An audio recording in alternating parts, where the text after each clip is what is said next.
this is Jessica by So Blessed by Jess, and today we are going to be working in our second month of our Puzzle Mystery Quilt by Cotton Cuts. I've already laid out my fabric, so we'll go ahead and give you a rundown of that. But remember last month we created 2 of these units in this wonderful navy and cheddar, and 2 of these units. Okay, so here are the colorways that I'm working with, just to give you a refresher. And this month we are only working with 3 different fabrics for our units. We are going to be recreating this block 4 times, so I'm just going to go through the procedure on how to make it, and then we'll go from there. So we'll make 1 together, you'll watch me stitch it, and then I'll make the other 4 and then come back and show you everything with it when we're done. So this month we have fabric A, we have a square, we have right square triangles, and C, fabric C, we have right square triangles. Fabric D, we have 3 different shapes. So we have our right square triangles, we have some squares, and then we have a rectangle.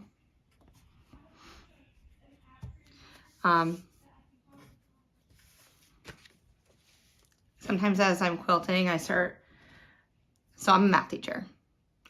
I teach 4th grade math here in North Carolina at a wonderful charter school, and I am so blessed to be there. My kids have been attending this charter school since kindergarten and on. So when the opportunity came that I could apply and get into the school, I jumped on it last year. So we are in the middle of geometry. So when I see, and I've been piecing all weekend, so every time I see these pieces, I start thinking about all the academic vocabulary that goes through my brain.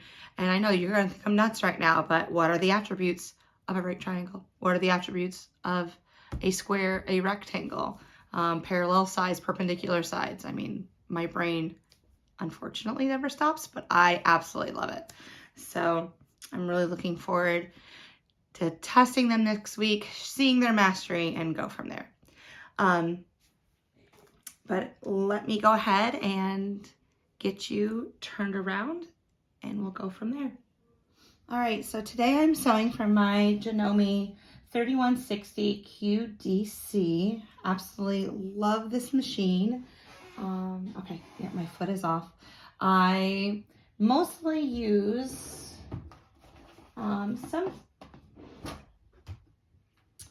sometimes I use this thread, which is 2625. And I know it's not preferred by a lot of other friends, but 2021 is what I reach for a lot. It's just white. It's just easier for me and my brain to work with. This is my bobbin thread and my my piecing thread. Here, let me see if I can open it up. I know there's probably a little light on it.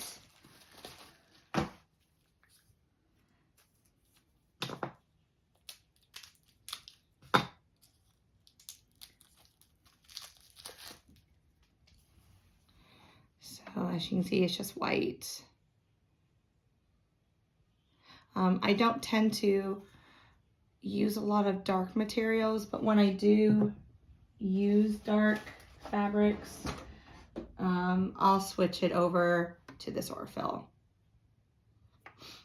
Okay, let's put those away for the moment. All right, let's follow our instructions. So for 1 block, I need a piece, 1 A right triangle with 1 C. A goes on top, C goes on the bottom. Okay, And then I'm going to join a D square to the bottom of that. All right, so here we go. Careful to line up all your edges.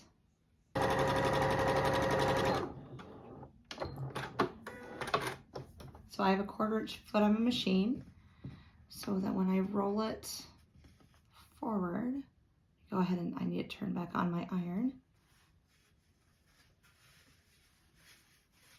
There we go. And I don't want to stretch this if I'm not using an iron. I just kind of want to press it down with my fingers. And then I'm going to take D,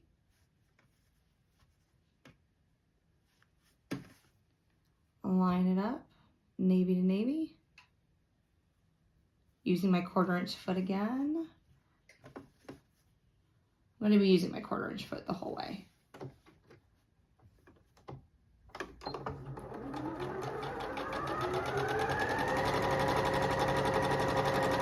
And then it says press to the C fabric, so press to the dark. Then I'm going to take a rectangle D and sew the seam together. So I'm going to leave D on the bottom. I like to see my points. I like to make sure that my seams are going the correct way. It's a good habit also, the fabric that doesn't have the seams that's laying on the bottom.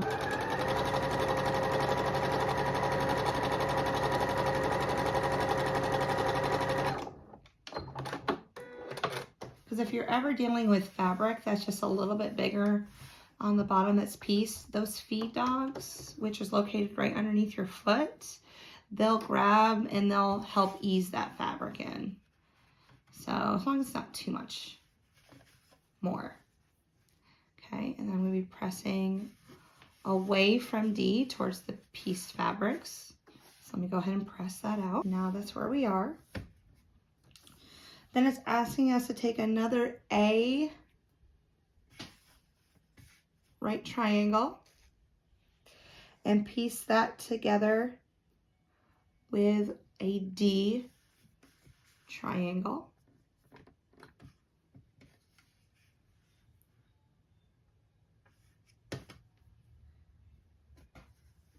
Press towards D.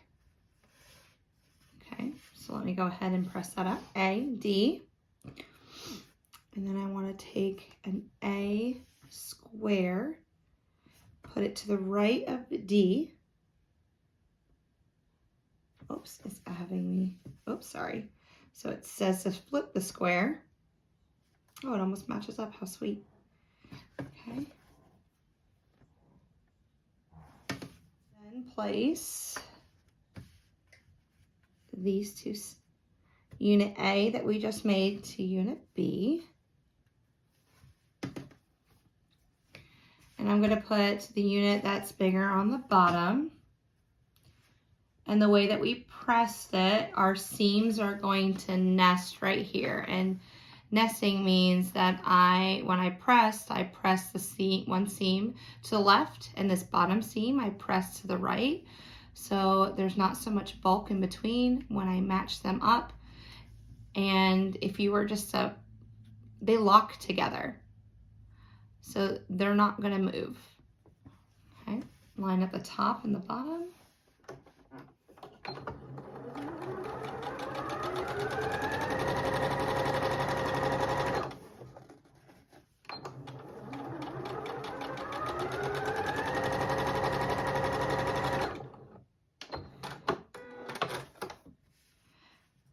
And now I'm going to press towards that first unit. There's our unit so far. One more section to go. I'm just going to place this right here. We need to grab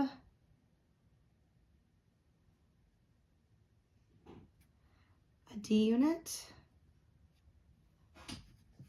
Oops, that's A. A D square, an A square, an A right triangle,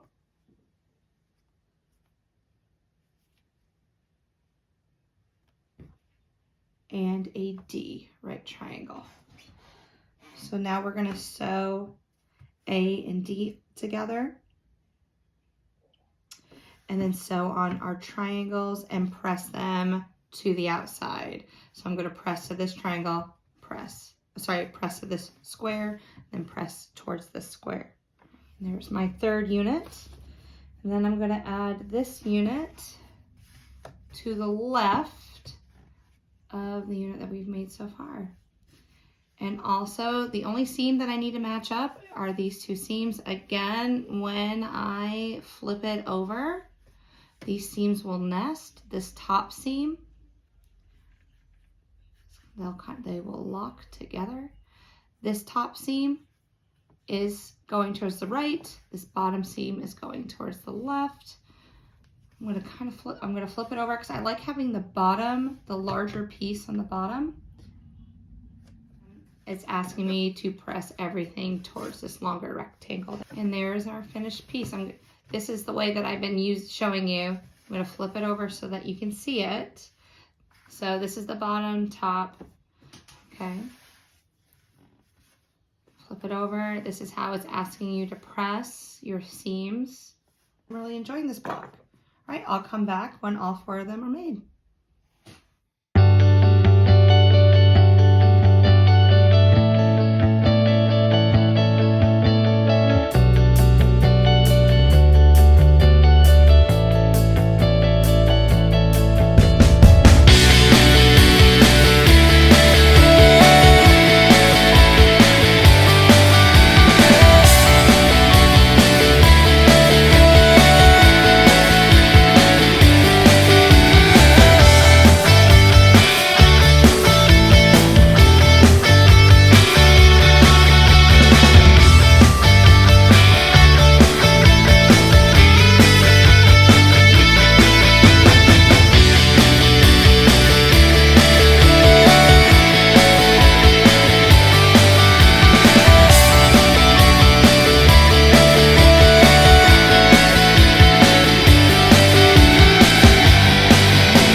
And just like that, after just a few minutes of sewing and putting it together, I have 4 blocks ready to go for my next mystery quilt.